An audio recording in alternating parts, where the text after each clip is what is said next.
Shirley here with Sirius Talis Moon. This is Moon Hour and Peter back. Now take a look at the joy of Mercury, because there is a mistake here with the retrograde of Jupiter, and this is that it says it goes to Leo rather than going to Gemini. So these things can happen, but that mistake uh, corrected my prediction, and now we're back with Peter. Um, Talking about retrogression, so we have a lot to talk about. There is Saturn retrograde, Neptune, and Uranus. Um, Saturn is already retrograde, so it's going to station direct January. It's going to be going retrograde again in 2026, July 26th in Aries until December 11. Okay, so from 14 degrees Aries um, to 7 degree Aries. So that is the Saturn retrograde, um, which is going to be towards kind of like the second part of 2026. I will be looking in depth actually into the Uranus. Why not Saturn? Why don't I have more to say about Saturn? The reason being is actually very simple. I don't know what will be by then. I just don't. Okay, I really don't know. I mean, I know that there are a lot of things to be dissolved by then, but I don't know what will be. Okay, what is it that will be going over with Saturn in the middle phase of Aries? I've not the first clue. So I will be looking at it in another episode. But right now, I want to upload with you the um, the previous one before it is Saturn time. And I talked about Jupiter, which I thought I don't have a lot to say about, but oh my god, I actually do. Now let's think about that Uranus, because the minute Uranus ingressed into Gemini, what is that? No, I'm not going to do that. Um, not now. Okay, Astrology 2026, Jupiter.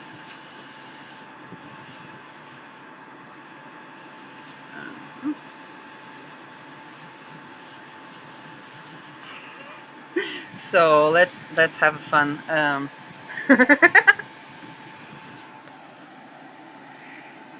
Okay, going back to the reason I'm doing that live with you. First of all, you know that I do a lot of things live with you, whether it's study live with me, seeing Spirit of Matter, showing the process of thinking, but also quite significantly, because this is a better election to upload that than during Saturn hour, and I will have to delete some videos so from my phone.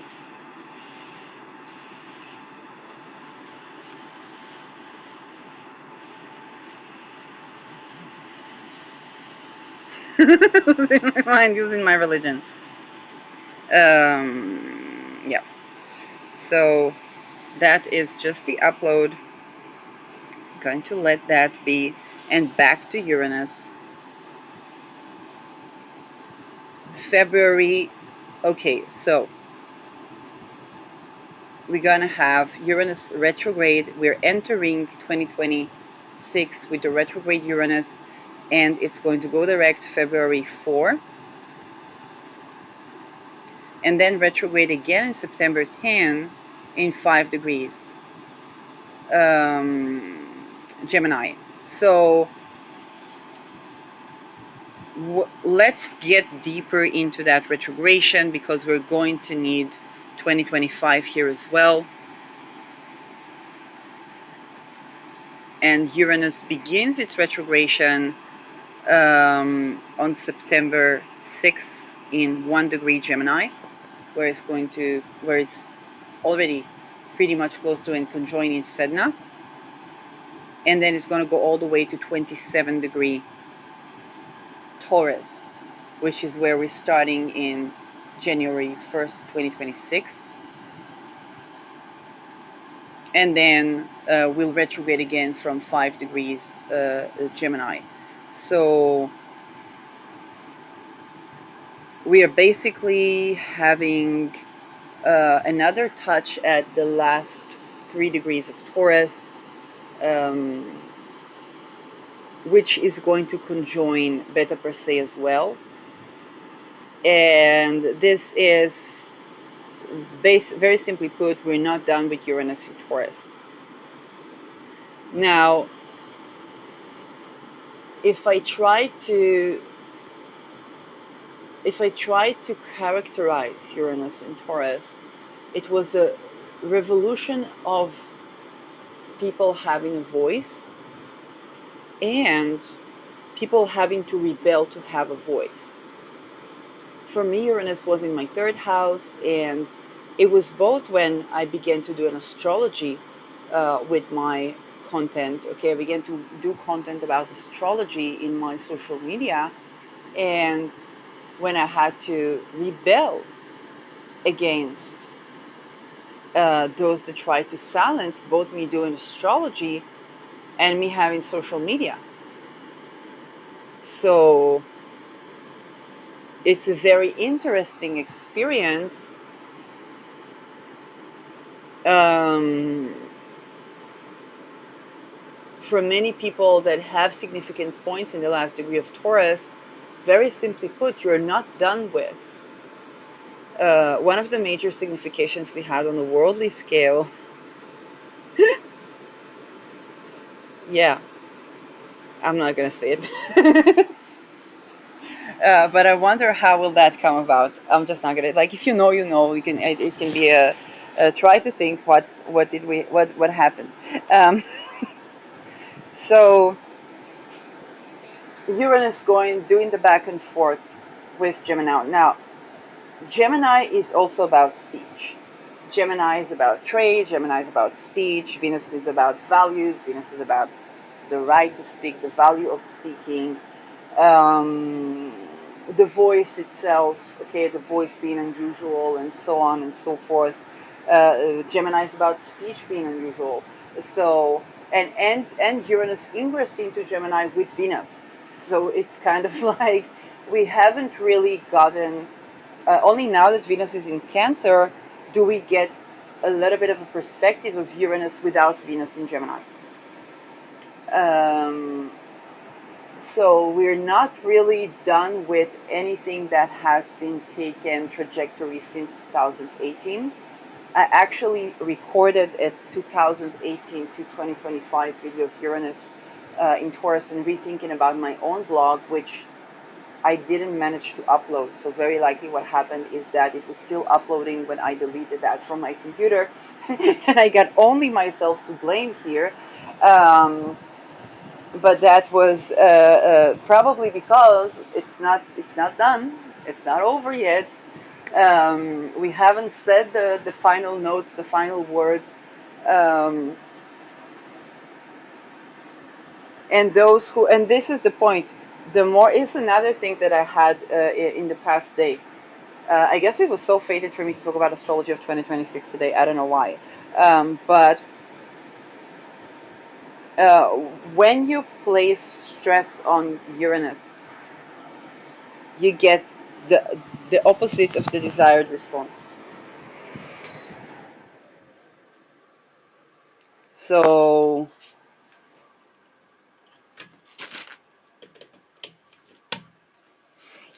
and this is something to keep in mind with any Uranus transit, or any Uranus that we're coming to contact with, even on a natal, okay, perspective. So you think about the discussions about trying to standardize astrology and how that, of course, provoked the deepest, innermost animals and diamonds and demons that astrology has to offer. Because it's like, well, that means that we're going to be governed by an Epstein-Peter ring. That's a no. Okay. um, And so even when I think about myself taking a break from academia because of their occult human trafficking and going to study some astrology and astrological magic, because I was like, hey, at least here people talk about these things that in academia they don't at all discuss. Um, and then coming into places where they wanted both on a spirituality level and on astrology to kind of like, oh, the longing for the patronage and the patrons, and it is like, well, that was the ancestral relationships that made artists, like even during the Renaissance, um, needing to cope with being raped by the people that they were dependent on for patronage. Okay, both there as apprentice and as having to receive funding. So that's like, you know, um, that is this is just what Uranus would do. Okay, and this is why the study of astrology, or even if we do astrological magic, it's not going to be the same way that that astrology was taught through the patronage. And in fact, the very fact that astrology is taught within secret societies is how we have, for example, the French Revolution and various revolutions, because it is the rebellious nature of Uranus that sparks those changes within those secret societies and elite societies. Um, so going through the back and forth of Uranus in Gemini and then in Taurus all the way to the 27th degree, which means that it's going to rub shoulders with Beta Persei. Okay, so we're not done with the conjunction of Uranus and Algol either. And that also means it's going to rub shoulders with the Sun of Israel. And um, the midheaven of Donald Trump, the Venus of Melania Trump, um, the midheaven of Mark Rutte, and the I think the Moon or Mars for Dick Schoof. There's something here's something in Kritika Nakshatra. The midheaven for Afghanistan. Okay, particularly whatever they have, the Taliban thingy. And yeah, there might be another midheaven there that's going to be prominent, but because it's not out in the open, then I can't speak about that. And it's my prediction, so it's not. I just don't want to talk about that because I got that prediction somehow. So it's kind of like. So yeah, this is going to be quite prominent.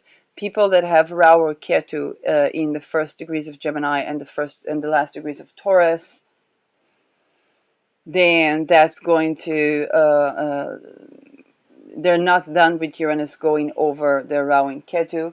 I don't have a video of Uranus going over Rahu or Ketu because I myself am about to have Uranus going over my Rahu. So I don't know. Okay, haven't gone through that transit yet.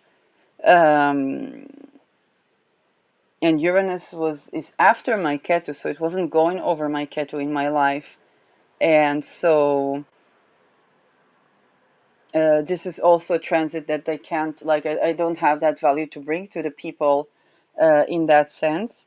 But the people before me that went through Uranus Rahu, and that would be interesting content to present, Uranus transiting Rahu.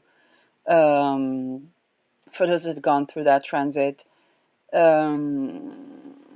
because that's when it's going to be significant. Okay, it's going to be significant for the people that have prominent placements in those degrees. We might be reconsidering we might be reconsidering the way Venus and Mercury blend, which is very Luciferian. Okay, Lucifer was thought to be both Mercury and Venus. There was a mix between Mercury and Venus, and I think that we are going to be revolutionizing the way we see Luciferianism during this transit. Definitely anything Luciferian is going to come to the forefront, because we are at the border control between Venus land and Mercury land, and we're trying to distinguish them, where there was a reason that Mercury and Venus are so closely tied. Venus is connecting things, Mercury is moving from connecting one place to another. Venus is to bring things together, Mercury is to break apart certain things. Venus is the voice, Mercury is speech. Venus is values, Mercury is opinions. Venus is possessions, Mercury is trade. So cars are ruled by both Venus and Mercury. So when it comes to the gods, okay, then anything that is Luciferian based, and Uranus is about, it's not like Pluto is purging, Neptune is leaking, Uranus is tossing everything so that all is visible. And this is why it can be traumatic, because it's kind of like all is visible all at once. So it can be both overwhelming and yet quite liberating and yet quite dramatic. And it's also revolutionizing. For example, if we have a picture, Mercury, then the way we look at that picture is Uranus going over that Mercury. Okay, the same picture we look at from different perspectives, because Uranus is clear knowing, and we pay attention to this detail, Mercury, or to the connection between these details, Venus. So Beta per se definitely is involved with currency, and Mercury is currency, is a technology of trade. And all the things that people don't like being exposed will be exposed. Okay, that's basically, yes, that's basically what happens with those things, is that everything that people don't like to talk about, that comes out to the forefront, and that is being exposed. Those of you that have like a public place where it's your 11th house or 10th house or midheaven, or going from your midheaven to the 10th or midheaven to the 11th, um, then you are going to be having a public reckoning with the fact that that's just out there. But with Uranus, it doesn't just expose. It doesn't just expose the information. It also exposes the ways in which people try to repress that information. Because Uranus is rebellious. The more pressure, and you want to watch the video that I did about Uranus in your 10th house, natal and transit, and Uranus going through your midheaven, or Uranus natal and transit conjoining midheaven. This is going to be so important if you are pinpointed by one of those things. And Leo ascendants will have that in the 10th. Virgo ascendant will have Gemini in the 10th. So same, okay, Leo, Taurus midheavens, okay, of the later degrees, Gemini midheavens of, okay, those degrees, of the beginning degrees. Yes, and then the ascendant before that, so we would have Cancer ascendant would have Taurus in the 11th house, and yeah. And where would we have Cancer ascendant would have that, and then Libra ascendant, I think, would have, yes, Libra ascendant would have Gemini in the 11th house. either Libra ascendant or, yeah, I think so. So those are the people that are subjected to a public reckoning when Uranus is going over these degrees again. And again, it's very likely not going to be anything new. It's just going to be new information. So anything you tried, to keep people from talking about, writing about, or transmitting information is going to very likely be on air. Particularly, you want to be cautious from something. If you rebel in objective to get someone to stop talking about something, and you violated their boundaries. Now, this is very important because when we talk about public placements or public places, this is, you think about the people that are now saying you will own nothing and be happy.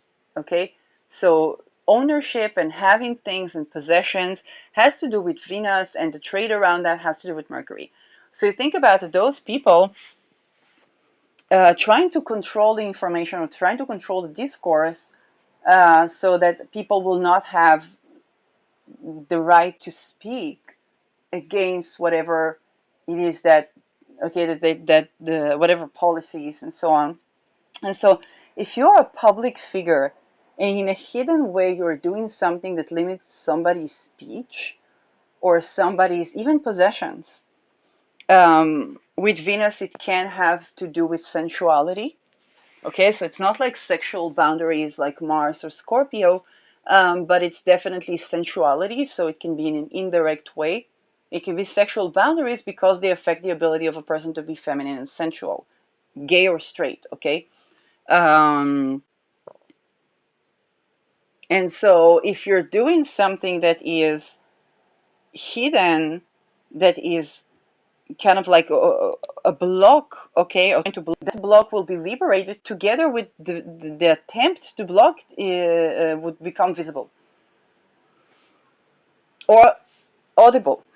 Particularly, we have audible, and if people are trying to do AI around something, it's very likely going to be so transparent and so not eloquent that people are going to recognize that this is a deep fake or that this is um, I was thinking at the end of Uranus Taurus, I was thinking about how my voice is very unusual. So if they had to put my voice into an AI, it would sound like many different voices because my voice is constantly changing, which is basically an authenticity. It's a trademark of Shirley speaking, okay? Shirley speaking, it sounds like many different people. Why does it sound? Because she's always half channeling, it's non-volitional, her voice is weird, that's just what it is, and that is so. So it's one of the facets that are known about me. That's almost like a trademark, although I'd never intended that, but it's not something that you can bring into the AI and say, okay, I can characterize the way Shirley's facial expression or Shirley's mannerisms or Shirley's voice with that level and frequency. The inference would have to be way more intelligent to say this is Shirley. And it's only by the comprising of those many things that one could say, well, that's very likely Shirley, but what they're trying to say that she said does not go with the overall, okay, with the overall data. And for that anomaly, we would need an explanation, which we already had her bringing up as she testified she was going through being targeted for exposing the technology and science behind MK Ultra and spiritual warfare. So we would have to interpret the information according to that data. Uranus will not allow us to ignore the data. That's the point.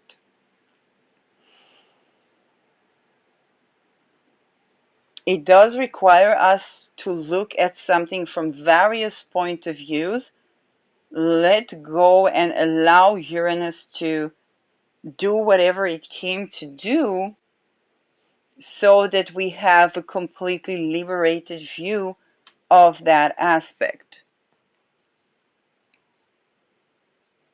So if you think about Luciferianism and the many things that have been troubling both businesses, trade, the voice, or women, and so on, we are definitely going to have more clarification by the time Uranus, ingresses.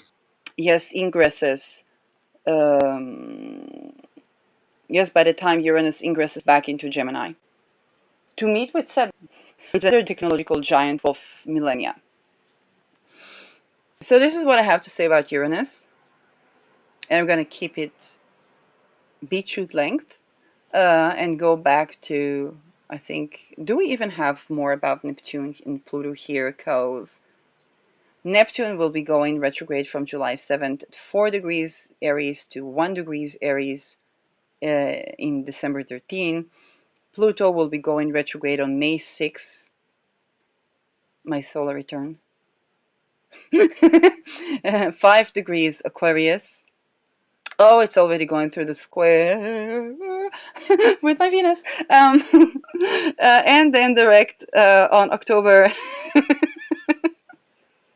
That was Pluto square Venus. That was a Pluto square Venus vocal utterance to direct October 16 in 3 degree Aquarius. Again, first decan of Aquarius, we can only infer by the degrees. So we go from the 4th degree of foundation. Right now we are going to the 2nd degree, then 1 degree, and we're going to go all the way to the 5th degree, which is royal degree. I think the 5th degree is going to be interesting because it's kind of like royal scandals. Royal scandals, Saturn still in Aries, so yeah.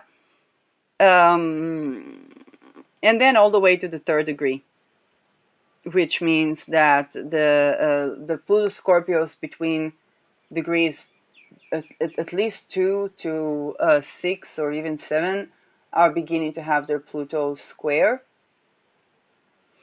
Yeah. And that is, yes, hold some space for these Plutos.